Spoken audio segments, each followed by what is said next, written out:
Are you getting frustrated with your M16 grind? Let me tell you the most painless way to level up the M16 and get it gold, and we're gonna start right now.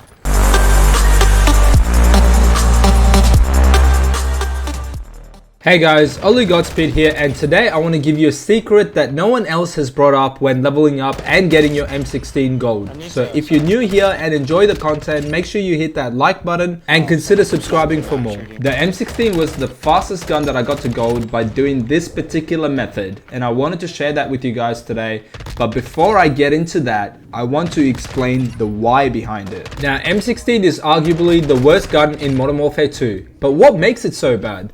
Well, the gun itself isn't that bad. I just think that the other guns are just too good. And everyone I've come across have been complaining about getting the kills to level up the M16 in the first place. Today, I want to give you some tips so you can at least get 30 kills per game and actually enjoy getting gold on the gun like I did. And honestly, I had a lot of fun, and I'm not even kidding, guys. I will also give you my best class and gun setup at the end of the video. As I briefly mentioned earlier, the issue is that there are so many guns that just shreds the M16 in a one-on-one fight, like the Fennec and the AK-74, for example, especially in this game where everyone just holds angles. Even if you're the one holding the angle though, and you get the first shot in, there is a high chance that you will still lose out to these guns. Another issue the M16 faces is that there is obviously the visual recoil, and you have to make sure you hit all 3 shots of the burst twice on your enemies unless you headshot them. This means that in order for you to kill them, you have to make sure you have some sort of advantage over your enemies. And that is what I want to share with you guys today. The secret is to play third-person perspective. Now, by third-person gaming, you are negating that visual recoil significantly, and it's much easier to hit your shots. And before you hate on the game mode or say, but Godspeed, I'm not a third-person player, give it a shot, guys. Trust me, give it a shot. It's so easy, and most of the players don't know what is going on.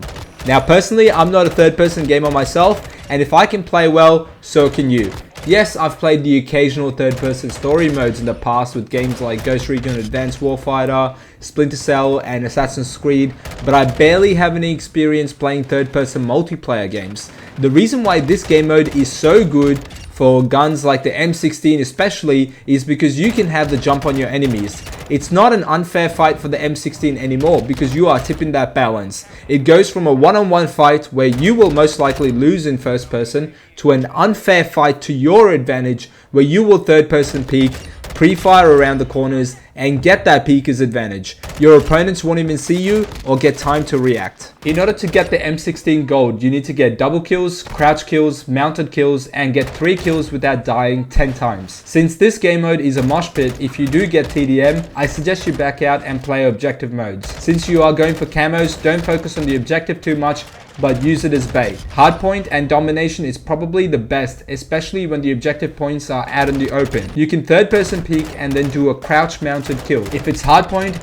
generally speaking, more than one person will jump on the objective, so you can kill one, unpeek, then pre-fire as you peek again. Now, this is an easy way to get double kills, and since they are out in the open, they can't do much against you, even if they're using a stronger gun. Make sure you run decoys as usual for that extra XP stack towards the gun per kill your teammates get, and also run claymores to set up on your flank. You could also run deployable covers and mount that. However, do keep in mind it is third person, so people can see you mounted and could pre-fire you. When you play this game mode, just remember the left thumbstick is to switch the shoulder views from left to right, and if you're on keyboard and mouse, the shift key will switch the views. When you approach cover and you have to move left from the cover, then switch the shoulder view to the left side and then proceed to peek and move. The same goes if you're on the other side. Another important thing to keep in mind when playing third person is to not run out in the open, or everyone will pre-fire you like I mentioned earlier. Run from cover to cover, and before you get out of your cover,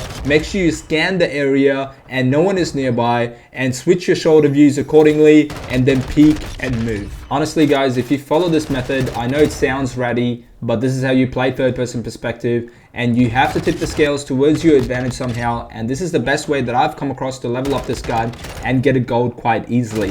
M16 was probably the fastest gun that I got gold, as I mentioned earlier, and here is my class setup with the perks, and these are my M16 attachments, and I wish you guys all the best in your camo grind, and I'll see you all very soon.